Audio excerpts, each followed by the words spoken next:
로마서 12장 9절에서 13절까지 말씀 교독해서 읽겠습니다. 사랑에는 거짓이 없나니 악을 미워하고 선에 속하라. 형제를 사랑하여 서로 우애하고 정령하기를 서로 먼저 하며 부지런하게 게으르지 말고 열심을 품고 주를 섬기라. 성령 중에 즐거워하며 받는 중에 참으며 기도에 항상 힘쓰며 성도 되실 것을 공급하며 손대접하기를 힘쓰라. 아멘. 지난주 여러분이 구입하신 이면수 목사님의 저서 내가 누구를 114, 115쪽을 보니까 모든 사람이 하나님 앞에서 죄인이지만 사람들 앞에서는 착한 사람, 보통 사람, 좋은 사람, 악한 사람, 선한 사람을 여러 부류로 나눈다고 하면서 북한에서 만난 좋은 사람의 이야기를 하고 있습니다.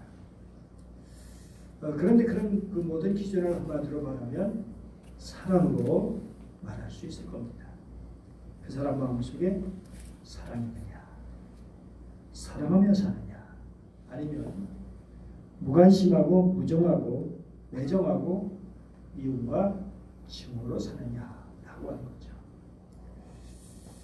우리 그리스도인 사람은 어떤 사람들인가요? 한마디로 사랑하며 살기로 선택된 사람들, 결단한 사람들이에요. 사랑의 하나님께서 사랑으로 우리를 선택해 주셨고, 그리고 우리에게 서로 사랑하라고 말씀하여 주셨기 때문에 그렇습니다. 근데 문제는 사랑한다고 하는데 그 사랑이 진실하지 못한, 다시 말하면 거짓된 사랑일 수도 있다는 겁니다. 사랑에는 거짓이 없나니, 왜 이런 말을 했을까요? 그것을 사랑한다고 하는데, 말로는 사랑한다고 하는데 실제로 보면 거짓된 사랑, 위선적인 사랑으로 사는 그런 이들이 있었기 때문이죠.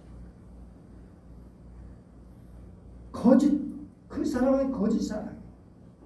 속에 들어보니까 미워하는 마음이 있고, 무관심 있고, 정욕적이고 이기적인 사랑으로 가득 차 있고,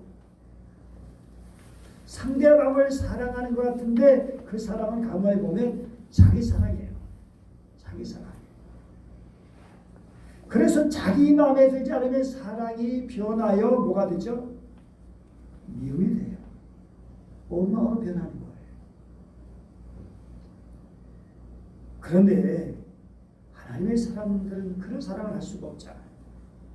왜냐하면 순수하신, 거룩하신 하나님의 사랑을 받고 살아가는 사람들이기 때문입니다. 그래서 오늘 말씀은 제발 위선적인 사랑을 하지 말라는 말씀인 것입니다. 당시 로마 사회는 그야말로 위선이 판을 치던 사회였어요. 오늘의 친구가 내일의 적이 되고, 또 오늘의 적이 내일의 친구가 되기도 하고, 그러니 그런 속에서 살아남기 위해서는 위선적인 행동을 해야만 했던 거죠. 그러니 신세대의 사랑을 찾기가 어려웠던 거죠. 우리 옛날 우리 백성들 가난하고 많이 배우지 못할 때는 그래도 순수했죠. 그런데 오늘 우리가 살고 있는 이 사회는 위선으로 가득 차 있는 것 같아요. 사람은 자기 감정을 감추는 데 능수능란해요. 과학 기술이 발달되고 사람이 잘 살면 잘 살수록, 돈을 많이 벌고 나름의 성공하고 출세하며 할수록 사람은 도둑 맞는 것 같아요. 그래서 사도 바울이 말씀한 것처럼 말세는 무정하고 원통함을 품지 않는다, 선한 것을 좋아하지 않는다, 싸나워. 마태복음 24장 12절 보니까 불법의 성함으로 많은 사람의 사랑이 식어진다. 그러면 이러한 시대에 사는 크리스찬들은 어떻게 살아야 하느냐는 것이죠. 요한일서 4장 16절, 같이 읽어보죠. 시작.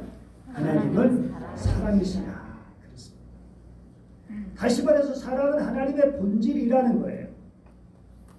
사랑 없는 하나님은 존재할 수 없고 사랑을 말하지 않고는 하나님을 설명할 수 없다는 것입니다. 신앙생활 역시 사랑 없이는 불가능해요. 하나님에 대한 사랑이 없이 어떻게 하나님께 예배를 드릴 수 있으며 한 영혼에 대한 사랑이 없이 어떻게 전도할 수 있습니까? 사랑이 없으면 예수님을 따라 좁은 길을 걸어갈 수가 없어요. 주님의 마음으로 용서할 수도 없어요. 신앙생활의 핵심은 사랑입니다. 또 사랑은 믿음의 성장을 나타내는 기준이 되기도 해요. 그리스도는 믿음이 성장했다. 신앙심이 깊어졌다.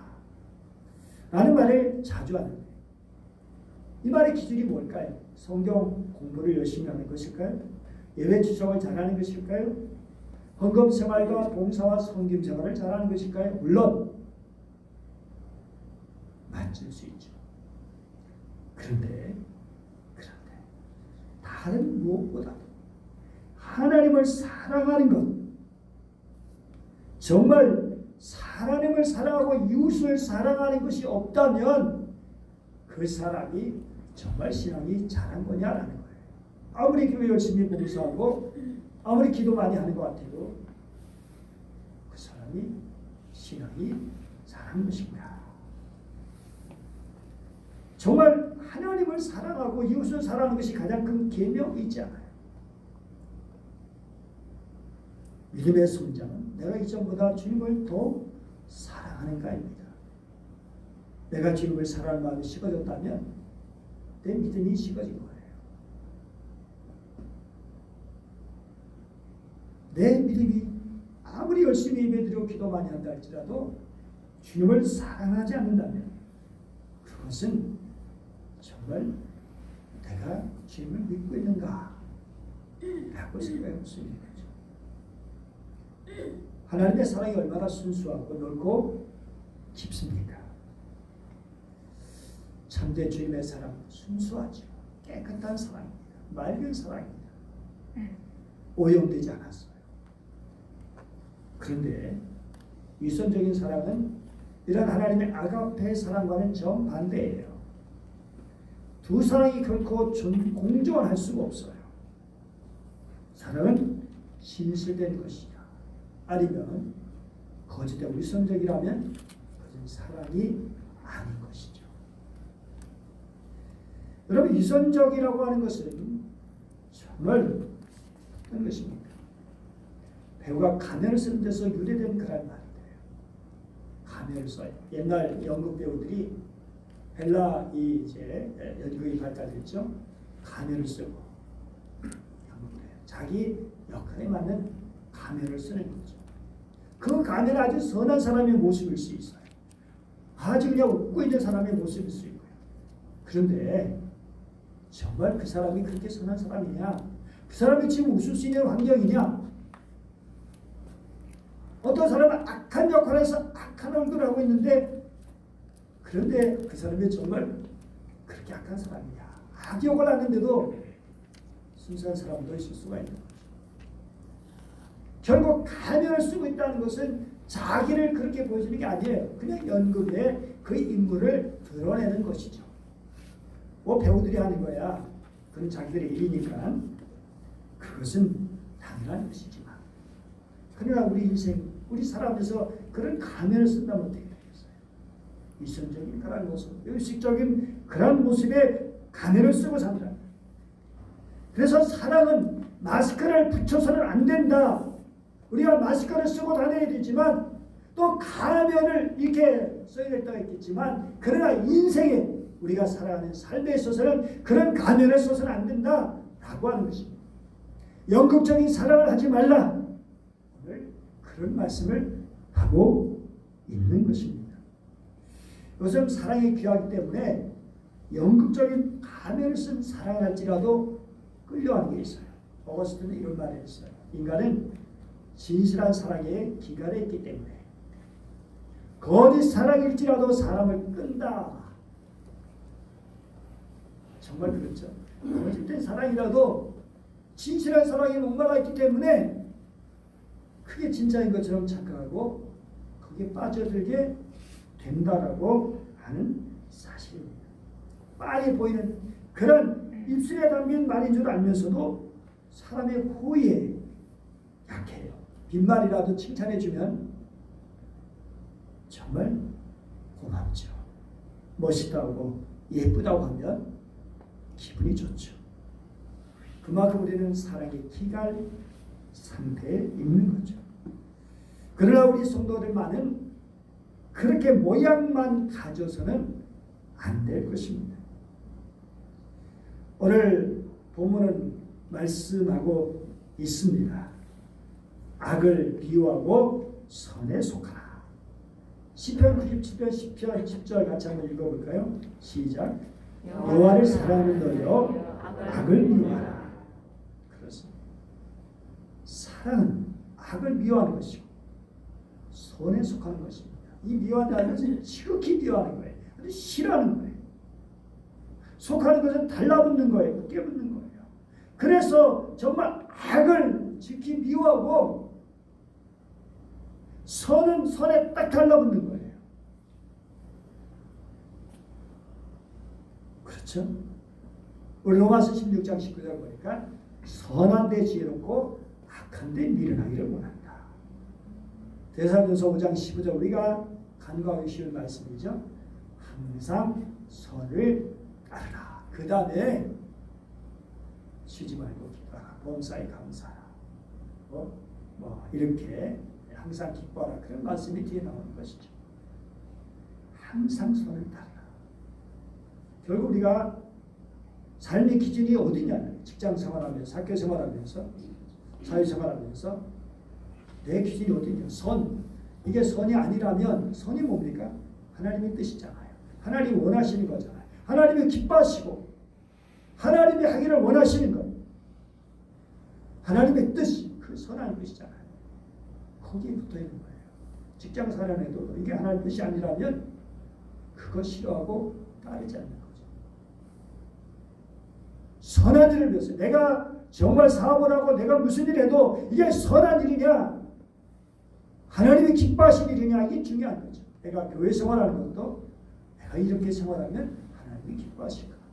헌금 생활하는 것도 내 인간의 기준이 아니라 하나님 기준으로 정말 내가 하고 있느냐 내 인간적인 생각으로 그냥 내 기분 내키는 대로 합니다. 모든 일에 적용돼요. 이번에 다니엘 기도에 간증한 어떤 분에게 들어보면 그 선을 따르기 위해서 하나님 원하시는 선을 따르기 위해서 얼마나 애를 쓰는지 그 모습을 간증으로 보여준 것을 들을 수 있었어요. 여러분, 악을 미워하고 선을 따르라는 말씀, 선에 속하라는 말씀, 악을 떠나 선한 편에 서라 라고 하는 거죠. 여러분, 선을 좁게 보면 다른 사람을 해하지 않고 다른 사람을 도와주고 격려해주고 그리고 이끌어주는 그런 것이에요. 결국 선은 사랑이에요. 선은 사랑입니다. 여러분 남을 헐뜯고 비판하기는 쉬워요. 참 정치라는 것이 요즘 계속해서 오히려 회의하게 만드는 것들이 많이 있어요. 그냥 상대방의 약점을 계속 물고 늘어줘야 되니까. 물론 정치의 기능이 여야의 기능이 정말 그런 기능이 있어요. 그래서 잘못된 걸 고치게 하고 바르게 국민들을 위해서 선하게 살아가도록 하는 행동하도록 하는 게 있지만 그러나 어쨌든 자기가 살아야 되니까 다른 사람의 약점을 그냥 계속 깊이 파고 들어가지고 그거 확대시키고 그거 침소봉대하고 그게 정치잖아요. 그게 정말 우리 백성들이 그런 걸 배울까봐 두려운 일이죠. 우리 하나님의 백성들은 물론 사회적인 공의적인 입장에서 잘못된 거 악한 것을 드러내고 비판해야죠. 그러나 동시에 또 하나님의 입장에서 사는 사람을 두둔해주고 격려해주고 또 덮어주는 그런 일이 필요하기도 하는 것이죠. 악을 미워한다는 것, 악을 용납하지 않는 것이죠. 불의를 용납하지 않는 것, 뇌모를 받지 않고 속이지 않고. 그런데 악은 용납하면 안 되지만 악인은 용납할 수 있어야 되죠. 정말 그를 사랑하면서 그를 붙잡기 위해서 내 가슴에 품고 그릇을 기도하며 축복하며 그 사람이 회개하기를 간절히 바라는 것입니다. 그런데 우리는 그 사람의 행동이 미운 나머지 그 사람 자신을 아주 정죄해버리고 그래서 거절하는 그런 오류에 빠지게 됐죠. 그런데 우리는 죄의 악은, 죄라는 것은 미워하고 피 흘리기까지 싸워야 하는 것이지만, 그러나 그 악인은 죄는 용납, 그러면서도 그가 죄와 악에서 떠날 수 있도록 도와주고 그렇게 이끌어주는 일이 필요하죠. 이것이 진정한 사랑입니다. 오늘 이어서 10절 말씀 같이 시작. 형제를 사랑하여 서로 위하고 존경하기를 서로 먼저 하며. 여러분, 형제란 뭐냐? 이 탈무드에 보니까 형제란 우리가 한평생 살아가는 동안 서로 의지할 수 있고 서로 붙들어 세워줄 수 있는 도록 하나님이 주신 선물이다. 형제는 선물이에요. 선물 좋은 거잖아요. 지난번 말씀드렸지만 은사가 선물이라고 했죠. 하나님의 선물. 각양 좋은 은사, 좋은 선물다. 빛들이 아버지께로부터 온다고 말씀하고 있죠. 그런데 형제가 어떻게 돼요? 형제끼리 원수처럼 돈 때문에, 유산 때문에 서로 싸우고 미워하고 등지고 심지어 죽이기까지 하는 일들이 있죠. 정말 너무나 비극적이죠. 우리 형제는 육신의 형제가 있죠. 자매, 육신의 형제 자매들 사랑해야죠. 그들이 예수 믿지 않으면 위해서 기도하면서 믿음의 이들이도록 힘써야죠. 또 믿음의 형제가 있죠. 믿음의 자매가 있죠. 오늘 말씀의 공통번역을 보니까 형제의 사랑으로 서로 사랑하라 이렇게 말씀하고 있어요. 예수 그리스도를 통한 한 피만은 형제의 사랑으로 서로 사랑하라 라고 하는 말씀이죠.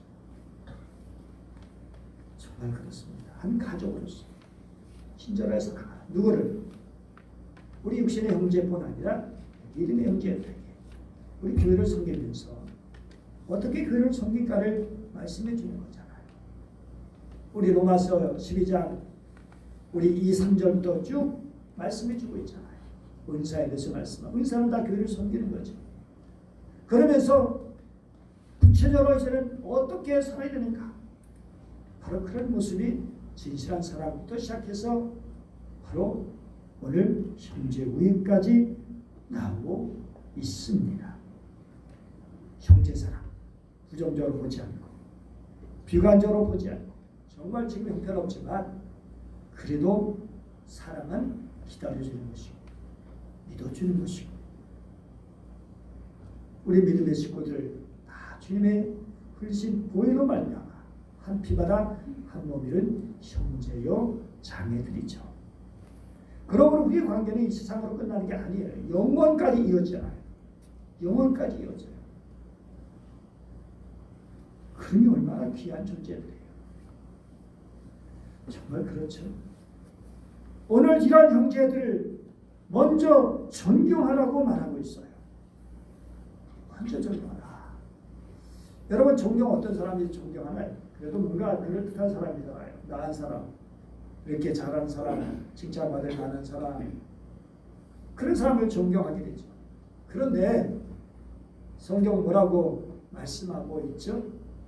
존경하라. 존경하라. 물질이 많기 때문에, 배운 게 많기 때문에, 덕망이기 때문에, 안가 무엇인가 많이 나보다 낫기 때문에 존경하라는 것이 아니라 바로 그냥 우리는 많이 가졌든지 안 가졌든지 상관없이, 못 배웠든 많이 배웠든 상관없이, 잘났든 못났든 상관없이 존경하라는 거예요. 먼저 존경하라. 나보다 못한 사람이라도 존경해라. 어떻게 가능할까요? 내가 가져줘야 되죠.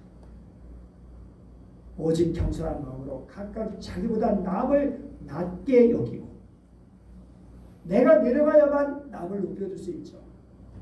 그 본이 우리 예수님이죠. 하늘 보좌과 다 버리시고 종처럼 되시고 죽기까지 복종하신 예수님. 그러니까 우리를 섬길 수 있었죠. 예수님이 하늘의 영광만 가지고 그냥 그 눈으로 지피냐 내려본 마음으로 했다면 어떻게 우리를 사랑하시겠어요? 정죄하고 비난하고 마음에 안 들잖아요. 제자들 사실 우리가 봐도 영 말이 안 되잖아요. 예수님 씨 뿌리는 부위에서 바로 길가에 뿌려진 씨와 돌짝바에 뿌린 씨와 같은 존재들이 제자들이었어요. 주님은 그들을 섬기셨죠. 발을 찢겨주시고 끝까지 그들을 사랑하시고 섬기셨던 주님. 정말 그렇습니다. 존경의 반대는 무시해요. 우습게 여기고 천하게 여기고 그래서는 안 되죠. 그럴 때 어떻게 교회가 하나 될 수 있고 섬김이 제대로 이루어질 수 있겠어요. 정말 서로 먼저 존경하고 우애하고 형제 사랑하는 아름다운 사랑의 공동체가 이루어지는 거죠.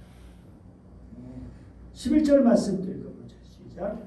부지런하여 게으르지 말고 열심을 품고 주를 섬기라. 정말 그렇죠. 게으르다 말은 실증을 내는 거예요. 주저하고 망설이고 꺼리는 거예요. 주님의 몸된 교회를 섬겨야 되는데 성도를 섬기는데 싫어. 실증이나 꺼리고 주저하고 망설이고 그래서 어떻게 교회를 섬길 수 있겠어요? 로마 교회는 바울의 사도의 편지대로 살았다는 역사적 기록이 있는데요. 로마의 감독 디오니시우스는 그 당시 교인들이 얼마나 병자들 정석과 돌봤는가에 대한 기록을 이렇게 하고 있어요. 로마에는 전염병이 돌고 있었는데 이 교도들은 그들 가운데 전염병의 징조가 보인 자가 있으면 그들을 내쫓았을 뿐 아니라 가장 가까운 사람까지도 도망쳤다. 숨이 끊어지지 않은 병자들의 시내로 내쫓았습니다. 시체를 묻지도 않고 유기했다. 반면 기독교인들은 병자를 간호하다가 병균을 얼마 죽기까지 하면서도 이들을 돌봤다. 당시 박해도 불구하고 기독교인들의 숫자로 해서 증가한 사실을 추적해 볼 때 일관 기독교인들의 행동이 로마의 전체에 영향을 주었으리라고 믿는다.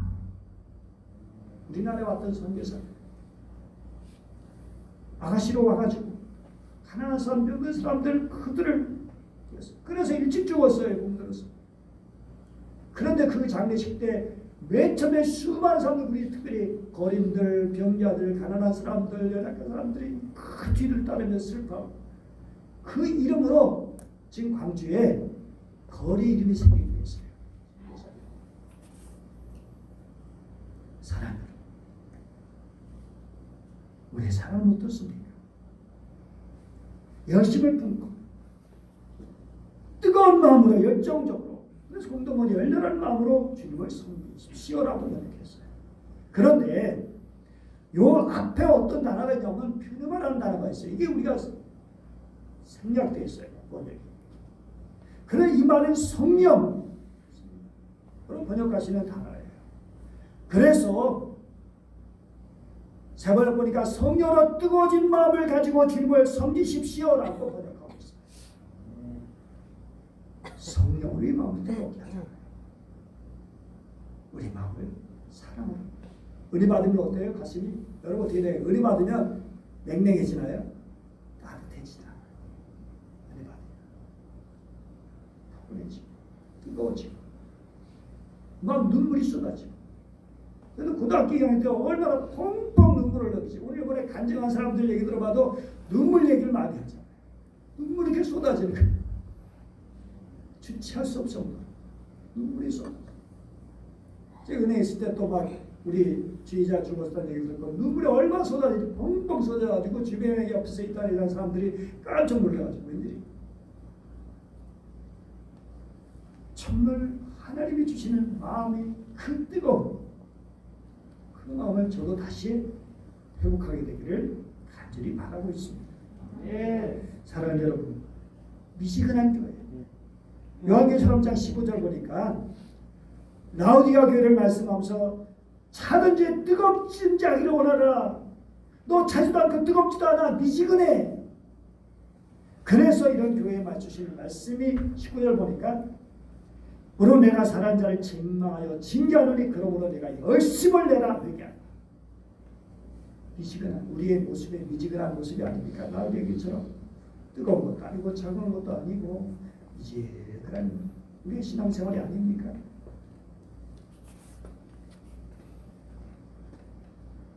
미지근하면 재미가 없어요. 간절한 마음, 가슴 깊은 곳에서 우러나오는 뜨거움이 있을 때 그것이 상대에게 전달돼요. 진정한 사랑을 이룰 수 있다.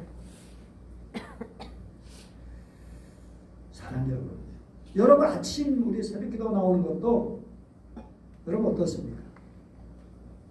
정말 아쉬운 것이 많은데 아침에 일찍 일어난 분들, 택시 기사분들, 시장에서 장사하는 분들, 물건 팔기 위해서 전날 정말 준비해가지고 저 서울의 그런 시장들 보면 새벽부터 나와가지고 그렇게 장사하는 분들 많이 있습니다. 돈을 벌기 위해서 열심히죠. 근데 우리는 주님을 섬기는데 얼마나 열심히 있습니까? 예수님 얼마나 많이 일하셨어요. 전날 얼마나 그렇게 피곤하게 일하셨습니까?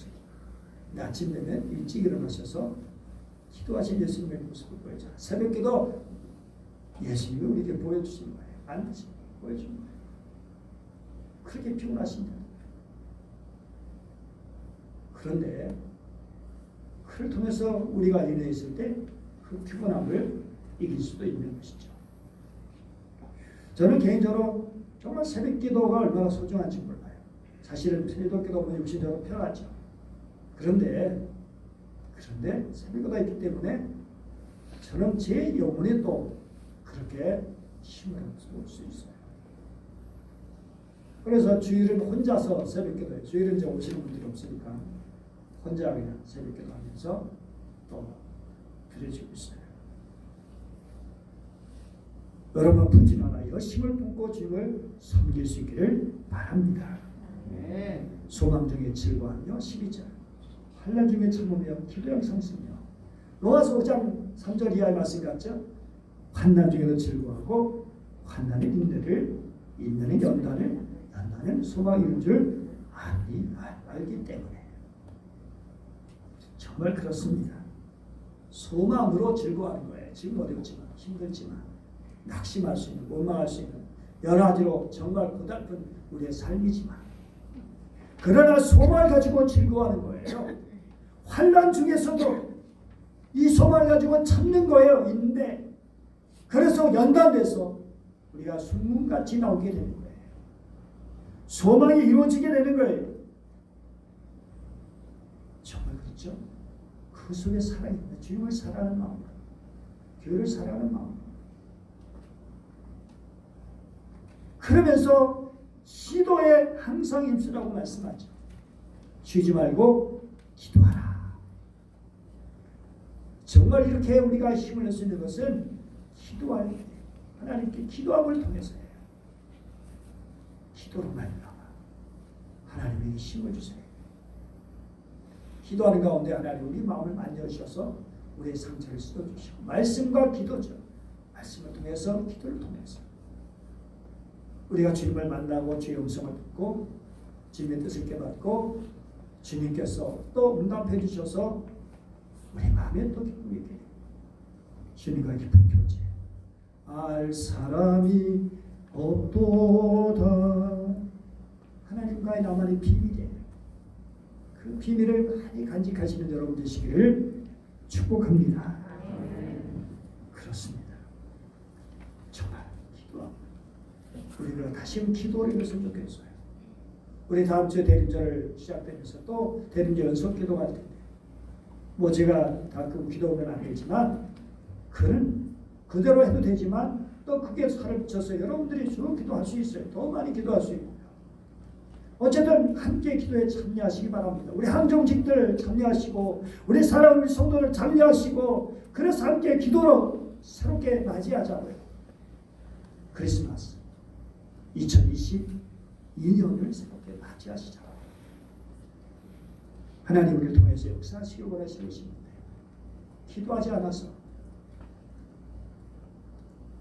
로마서 12장 13절 같이 읽어보자. 시작. 손들이 쓸 것을 공급하며 손 대접하기를 힘쓰라. 사도 바울이 로마서를 쓸 당시만 해도 극빈자들이 많았어요. 특별히 로마에도 극빈자가 많았어요. 여러분 서울에 극빈자 많을까요? 안 많을까요? 서울에도 극빈자 많습니다. 노숙자들 많죠. 로마에 우리 크리스천들 정말 가난한 사람들이 많았어요. 그런데 로마에는 어떻게 어떤 도시죠? 수도니까 그 제국의 수도니까 수많은 사람들이 오고 하는 거예요.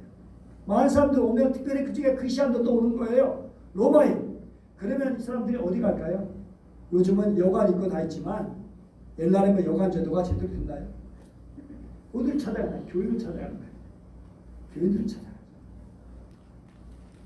아니 인간이 생각하면 오는 게 귀찮죠. 아니 그 밥을 먹여줘야 되고 잠을 재워줘야 되고 집도 작은 집이라면 먹을 것도 별로 없는 집이라면 그것도 한두 번이 아니라 자주 그런 일이 있다면 여러분 어떻게 될까요?